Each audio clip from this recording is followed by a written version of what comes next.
Did you watch any of the Lakers game the other night? How did Bronny conduct himself? I mean, he did what Bronny does. I mean, he's like, okay, pass me the ball, Papa. You know what I mean? You've been watching them shorts, haven't you? I know. I can't get it out of my head. Yeah.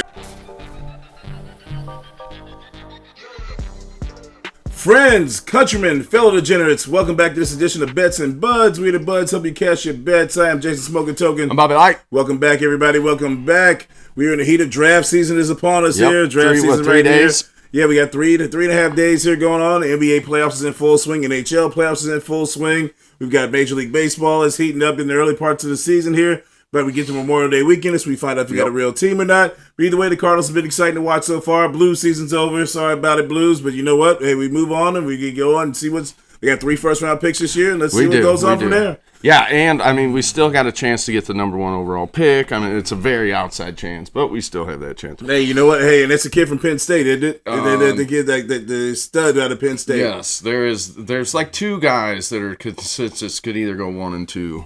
Yeah, that's what I was hearing, like my little outside hockey knowledge of what I've heard, like as far as prospect-wise. But they're saying, like, even in like a tier 2 guy, if you land a top 10 pick, I mean, right now the Blues are scheduled to pick 10th. Depending on how the lottery works out. And all that. Yeah. I mean, they can go back no worse than 12th. They can't move up any. Well, they could actually move up on that pick 2-1. Okay. Detroit's pick sitting at 15. That can go all the way up to 5 potentially. Crazy lottery on that. That cannot fall out of the 15th spot. Okay. So. Yeah, the NHL lottery. I don't exactly understand how it works. I don't think anybody does outside of the commissioner's office. Because, really. I mean, multiple, like I said, you can't move up more than 10 spots, but that's basically winning the draft lottery, and then they redraft again, and somebody else gets to move up one spot. Right. But either way, their season's over with, so we'll touch on that a little bit later as we get into a little bit of draft season here. So let's touch on the Cardinals here, who've been surprisingly half game back in first place right now against the Pittsburgh Pirates. I think the Pirates are in first, or is it the Reds or the Pirates? I think it's the Reds. Yeah, I think it's the Reds maybe. But it's only because they played one more extra game, so they're a half game back. They play tonight here. They're going to play off. They're squaring off against the Marlins. Yeah, Marlins, who've actually been a surprisingly good baseball team.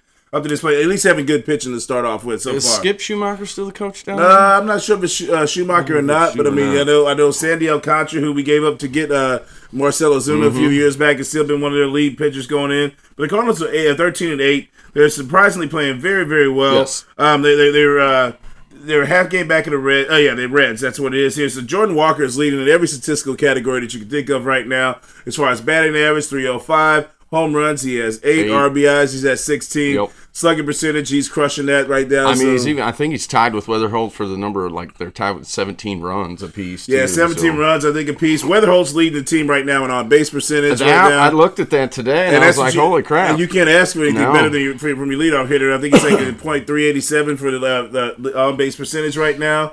Burleson's actually been raking. He's one RBI back from Jordan Walker right now on the team. Herrera's starting to Herrera's starting to heat up. Mason Wynn's bat's starting to turn right now. So you know what? I mean, they're all trending upward. If they can get to solidify the bullpen, find out who's the arm, who's not, and kind of figure out. I've been actually impressed with Marmol on how he's worked the bullpen outside of Riley O'Brien, JoJo Romero, and Graceffo right now. I mean, you're kind of blowing in the wind, but I mean, tossing the dice in the air. But a lot of teams can say that. I mean, because even Dustin May right now, like who as a starter, who I thought was kind of gonna be shaky. He's actually had 2 really good outings in a row. 2 starts the last 2 back to back there. So. I mean, right now, like for a young team, I mean, the youngest team in baseball right now. I mean, you can't really ask them more of like what position they're in and start that right now. This is the only division where every team's over 500, not even 500. Every team is over 500. Oh, well, that's what they said. Like right now in the Central, they actually have more teams over 500 than what the whole AL does right now as a whole. In general, yes, as a whole, what the whole AL does. So, I mean, the NL Central is buzzing right now. Cardinals are right there knocking at the door, being at the top. We got about 150-something, 40-something games left, 45 games left. It's a long way to go. So we got a long way to go before you get too excited. But, hey, we're in it now as opposed to being in the basement where we could have been what was projected for us to be at this point. So, like, what was it projected, like 64, 65 wins? I had 69.5 as the over-under. Yeah, so, I mean, you know what? Hey, I think they got a chance to crush that, really, honestly. They do. They stay on this pace right now. Yeah, actually, at this pace, they would finish 162. Okay. Yeah, so if they kept up this pace over the season. Right, which, I mean, we don't see that I happening. don't see him winning 100 Yeah, games, we don't see that happening, but you know what? A closer's shaping pace right now. What's the kid's name? The closer? Yeah, the closer. We got O'Brien closing. Yeah, O'Brien. Right yeah, Ryan O'Brien. Is that what it is? Riley O'Brien. Yeah, I mean, he's looked good. I mean, a 31-year-old pitcher. You know, he kind of took his time to make his way, but I mean, right now he seems to have the pitcher with confidence. He's painting those corners right there in the strike zone. So you know what? I like what I see so far. Yeah, I mean, they only have 2 blown saves on the year, but they have, like, the most comeback wins already, too. Comeback wins. And you know what's also nice about the team? They're like at the top of the major leagues in fielding, too. Mm-hmm. Fielding and base running. Fielding and base running, which are 2 things that are going to always lead to winning baseball, big time. Because those little things always add up. They really do. There's been a couple games they've stolen through fielding and base running right now.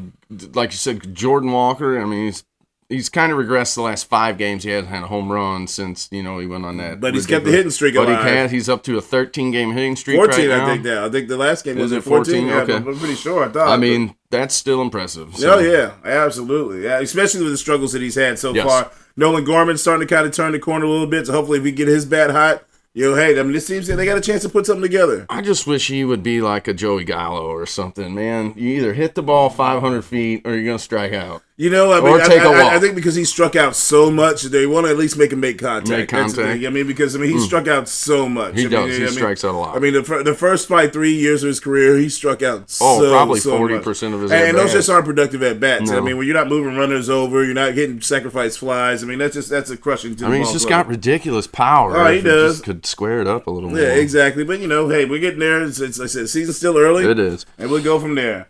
All right, so let's go ahead and dive into the NHL playoffs here, Bobby, because I know you got us covered on that end. Yes, this is going to be an exciting one, fellas. Like, buckle up for the next 2 months because this is going to be wild. The biggest surprise over the weekend was Minnesota just manhandling Dallas. Yes, they did. Like, just manhandled them on their home ice. Like, it just beat the dog shit out of them. Killed my parlay. That was the only one I missed on that fucking thing. I had that one wrong.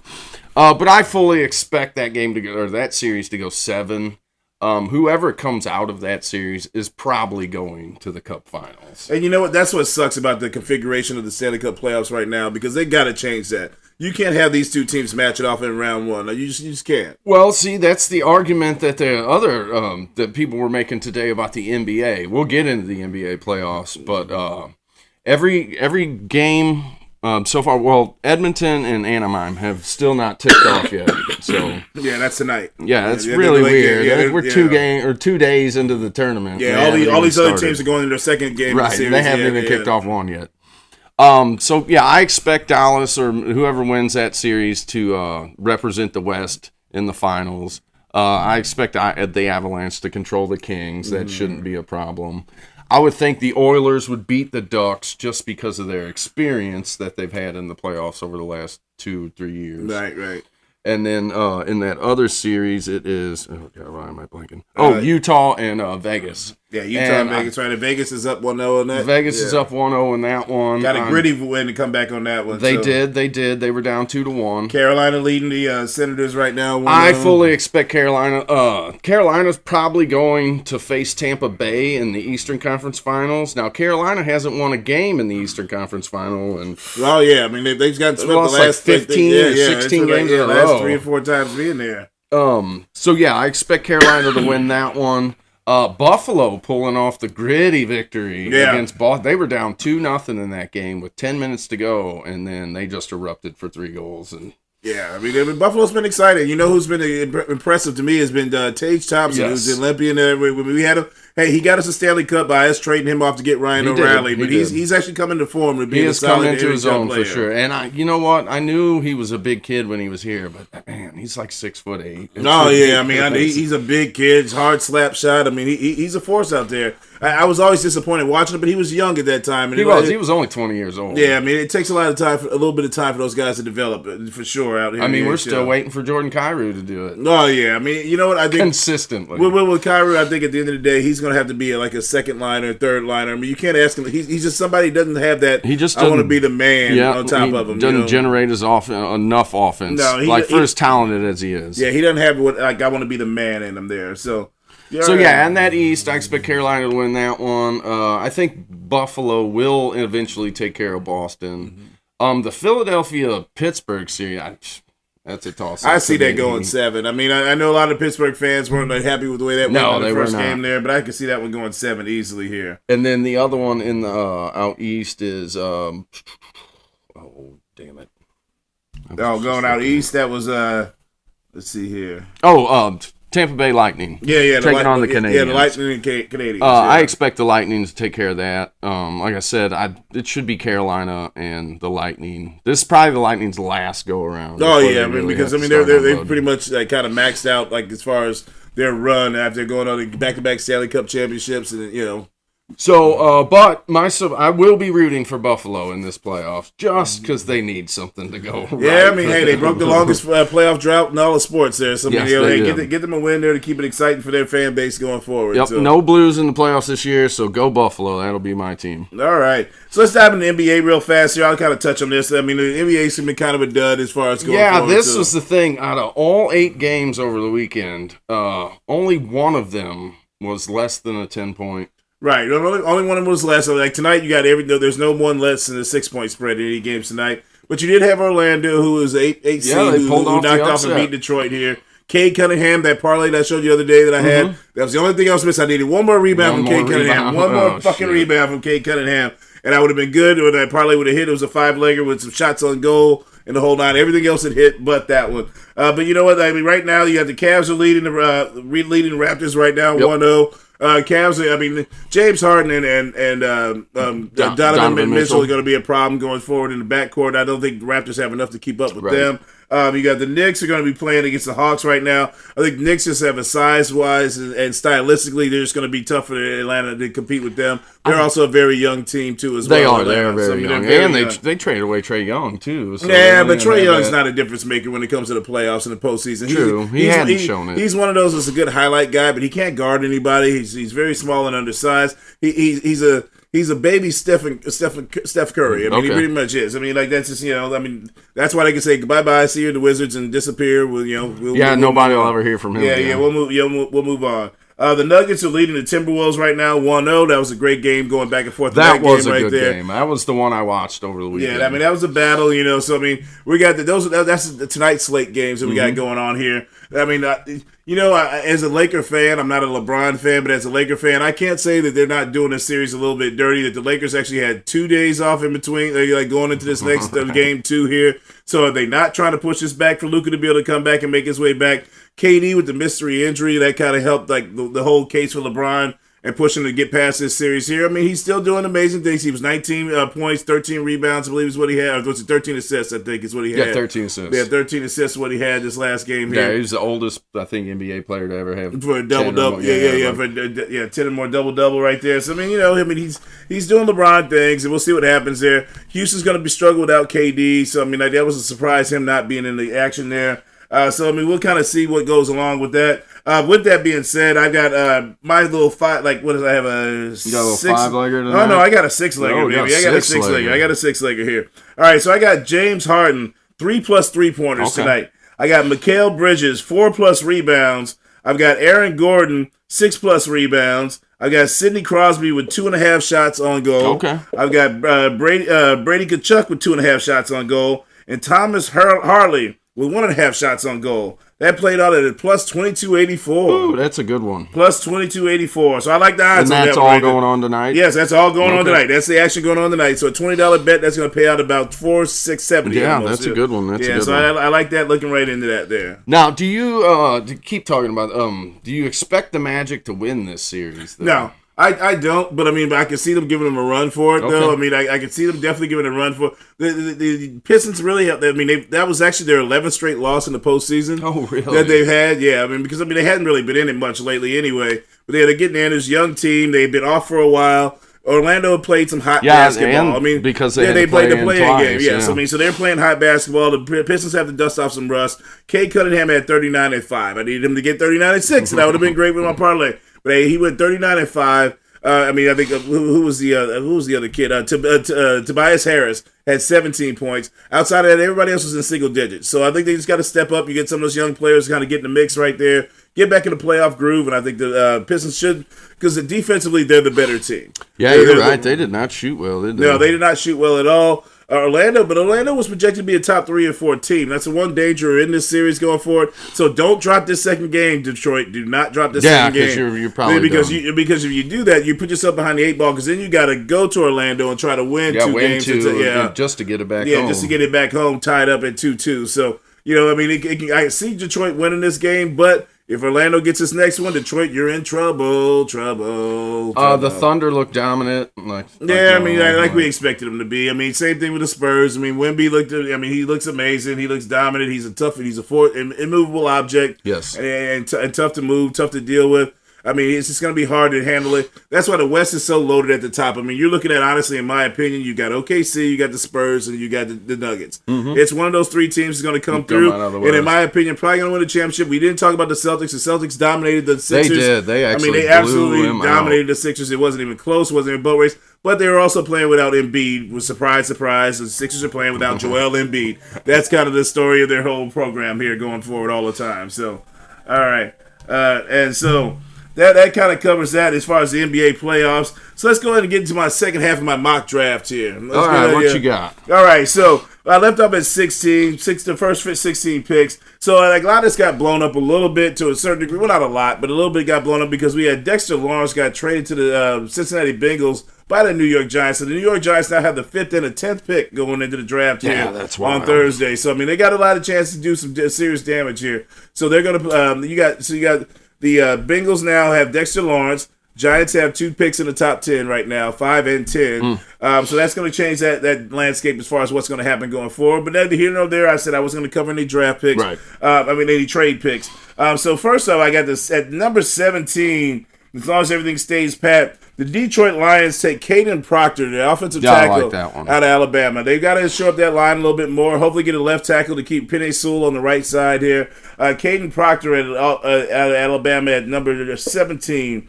All right, number 18. All right, so they lost the Minnesota Vikings lost an exciting white in Harrison Smith at safety there. So they lost Dylan. So now I like Dylan Thieneman. The safety out of Oregon. Safety out of Oregon to go to number 18 to get the Vikings there. So they can skull with another exciting white safety at the back end. Then next up at 19, I like Monroe Freeling. Monroe Freeling, the offensive tackle out of Georgia, going to the Panthers here. That works. Panthers need some offensive line help. Because of where the draft pick, with some of the guys that had going ahead of them, I don't see them getting the weapon that they were looking for in that capacity going forward. Then I have Akeem Mesidor going to the Cowboys at number 20. At number 20, that's the edge out of Miami. He's a defensive end out of Miami coming out of there. And then next up at 21, this is one of my sleepers in the draft that I feel like is going to be a future consistent Pro Bowler, at least all-pro player. Emmanuel McNeil-Warren, safety going out of Toledo, going to the Steelers. Out of Toledo, yes, yeah. I mean, hey, they had a DBU going through because I mean they got Quinyon Mitchell came out of there a couple years ago with the Eagles, who's been all-pro out of there too as well. So Emmanuel McNeil-Warren, I like him as a safety going out of Toledo to the Steelers. T.J. Parker next up is my edge out of Clemson going to the Chargers there. Chargers getting a little bit more edge rush to kind of solidify there because I think offensive line are going to be okay. They drafted a running back last year. There's wide receivers that aren't as high enough in value, I think, at that pick right there. So I wouldn't think so. Yeah, so I think the Chargers are going to go with T.J. Parker there out of the edge at Clemson. And then next at 23, Jordan Tyson. Now, so if you'd asked me this a week ago, he probably would go a little bit higher. But I got him going to the Eagles right now because they're all observations right now, all prognostications are going out there. Yeah, I heard A.J. Brown's going to the Patriots. Yeah, he's going to the Patriots. So right now, if Jordan Tyson is still on the board, I feel like it's being a prime pick for Jordan Tyson to go to the Eagles right now. He looked really good coming out of his pro day. Like as far as injury-free, a lot of the injury concerns were going there, but his ACL, PCL, MCL injury that he suffered was back in 2022. Right. He didn't have that anymore. He broken clavicle. He plays football. Shit's gonna happen. Yeah. Pulled hamstring last year. Hamstrings heal. The hamstrings heal. They're gonna recover. But as far as the most physically dominant and gifted receiver, Jordan Tyson is that. Okay. So if they can replace him with which I wouldn't want to see that as a Cowboys fan, but I like him going to the Eagles at 23. Blake Miller, the offensive tackle out of Clemson, going to the Browns there. So it'll be tricky to see what the Browns do going forward here, because I think they're going to go receiver first, and they probably go tackle. I think they wanted Caden Proctor, but I don't think unless they trade up, they're going to get a chance to get him there. Casey Concepcion out of Texas A&M, the wide receiver, I think, going to the Bears. Going to the Bears. Yeah, I mean, you traded DJ Moore, so you got to get a slot receiver to replace DJ Moore going out down in that protocol down in the Bears territory. Yeah, because you're going to need more than a Dunze. Dunze, and then obviously you got Luther Burton too as well. But I mean, and then Colston Loveland, he came out pretty strong. He did. He really did. So, but I think they still want to add some more weapons going into that backfield. I mean, into the wide receiver core. All right, then they got Caden McDonald. Caden McDonald, he's a defensive tackle out of Ohio State. This isn't a very defensive tackles deep draft, which makes sense why the Bengals made the pick that they did as far as getting Dexter Lawrence getting there. A proven commodity. Yeah, because there's not really any high-profile defensive tackles in this draft right here. Caden McDonald's probably one of the better ones coming out of Ohio State, out of a historically good defense there. I see him going to the Bills at number 26. Caleb Lomu. Another lineman out of Utah. Out of Utah, offensive tackle going to the Niners there. Yeah, I see the Niners going to trying to solidify the offensive line. Although they did just sign Trent Williams to another extension. Did they figure it out? They figured that out today. So they did sign Trent Williams to another extension there. But he's still 37 years old. Yeah, he's still. I think he's damn near 40 almost. Really, I think he's 38, 39. So I mean, to get him get another young lineman that got to integrate into the system there. Because he's somebody who can slide inside and then bump out later on if he puts some more weight and strength on and go from there. Denzel Boston, receiver out of Washington, going to the Texans. I think the Texans need to add another weapon there. They do. I can see them also going offensive line, but here I saw Denzel Washington as being kind of a value pick for them going at this stage at number 28 in the draft here. Because I just think they got to add some more weapons outside of Nico Collins. Man, but they really do need some offensive line. They do, but I mean, right now I don't think there's any value at any position that they have right now at that point in the draft. So the next up, I got Colton Hood out of Tennessee, cornerback out of Tennessee, going to the Chiefs. Chiefs got to replace that secondary because they traded both of their corners there, so they got to replenish that position in the back end there. And then this is the other one here that's going to be a tough one for me to pronounce, but Max Iheanacho, I think it is. He's offensive tackle out of Arizona State. So I see him going to the Dolphins there. The Dolphins they got a lot of needs. Yeah, anything they take will help. Yeah, they've got to replace. Anything they can take, they can help right now. Then I get Kalen Rutledge, guard/center out of Georgia Tech, going to the Patriots there. Okay. So again, this is where minus no trades here. I can see there's probably going to be a couple trades in this round, but this is me doing with no trades. Yeah, I think the Patriots would at least have to give up a first for A.J. Brown, wouldn't you? Yeah, and it'll probably be next year because they're not going to do anything with A.J. Brown until after June 1st because they won't be on draft night. Because of the salary cap implications. I think they're not going to do anything with A.J. Brown until after June 1st. So this will have nothing to do with A.J. Brown with this year's draft. Right. It'll be all in the next year's draft land. And then next up, we got Jadarian Price, the running back out of Notre Dame, going to the Seahawks. Really? Yeah. So you got two Notre Dame running backs going. Yeah, he's the next best running back in this draft. Okay. Honestly, there's no other running back that's really got a higher grade than him going in this draft. And the Seahawks, you got to think. Yeah, you got Charbonneau coming off the knee injury. Yeah, Charbonnet's got the knee injury he's coming off of, and you got you let what's the name walk? Kenneth Walker. Kenneth Walker walked to the Chiefs. So they just signed somebody, but it was not. Yeah, but it's not going to be anything spectacular. The only thing Jadarian Price needs to work on is his fumbling issues. He fumbles the ball a little bit more than what you would like to see. But, again, they can shore that up. And, he actually had kick return. He actually returned kicks at Notre Dame. So, there's a lot of value in him. So he's got a little versatility, too. Yes, he's got some value there at that first-round pick. So, that wraps up my mock draft for this 2026 season here coming up. The draft is on this Thursday out of Pittsburgh. Let's see what happens. It's gonna be an exciting time. It's one of my favorite nights of the year. I love to watch the draft. Love to see how things project and go forward. So yeah, you either get really excited about what your team did, or you're just like, oh. And at the end of the day, you don't know. You don't know. Because you can think. All these guys can be projected. You think the men. They get to the men's league, and all of a sudden they get manhandled, and once again that shit just falls through the cracks. So I've got a four-legger for tonight. Give me the Cavaliers and Nuggets to win on the money line. And then I will take the Stars again. I'm going to roll with them again. And the Penguins on the money line. Four-leg Goes off at plus 428. Oh, so. Nice. I mean, that's a nice safe pick, though. I mean, I just need to get one in the bag. Yeah, that's a nice safe one as well you can get. I mean, I kind of swung for the fences on this one tonight, but like I said, these were what I felt to be realistic stats to go through on that one. So. I like it. All right. Did you watch any of the Lakers game the other night? How did Bronny conduct himself?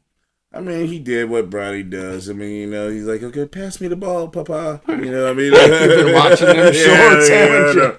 I know. I can't get out of my head. You know? Papa. I know. I mean, it's I can't get out of my head. But was a kid.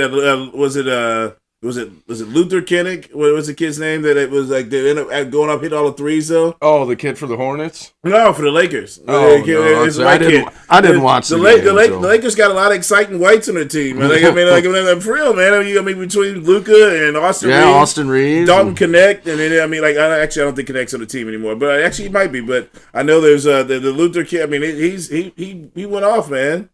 He went off. I think he hit like 4 or 5 threes. So Kennard. Kennard. Luther, 5 for 5. Leonard Kennard is that what it is? Leonard Kennard. Yep. Yeah. Let's see. What did Bronny do? 4. Oh, he only played 4 minutes. Yeah. No points, no shots, nothing. Yeah. Nobody needs to see any of that. I mean, it is what it is. Good for LeBron that he's able to be so successful. Yeah, I mean, he gets to play with his son. He was so successful that he was able to invite nepotism into his family's career. I mean, so that's what it is. I mean, Bryce is the one who's the truth. I mean, he's going to be the next one to come. And Bronny's just, because Bryce is actually tall, NBA tall. Right. Bron's actually kind of small. He's like 6'2". He's like 6'2", man, and nowhere near as explosive enough as his dad. No. Because when you're 6'2", you got to think you're AI. You got a jump shot like Steph Curry. Right. I mean, if you're 6'2" in the league, I mean, you got to be that dude. I mean, so all right, brother. But that's all I got for this week.